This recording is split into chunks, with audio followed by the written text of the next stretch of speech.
nth roots of unity. Let x represents the nth root of unity.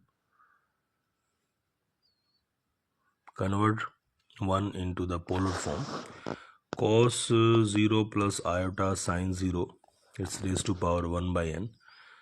Now converting this into the general form, because cos and sine are periodic functions with the period 2 pi, so this can be written as cos of 2k pi plus 0 plus iota sine of 2k pi plus 0 raised to power 1 by n.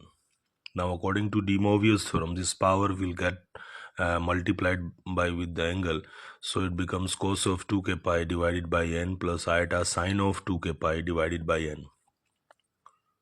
This represents the general form of nth roots of unity, and according to Euler form, this can be written as e raised to power 2k pi iota, where n is 0, 1, 2 up to n minus 1.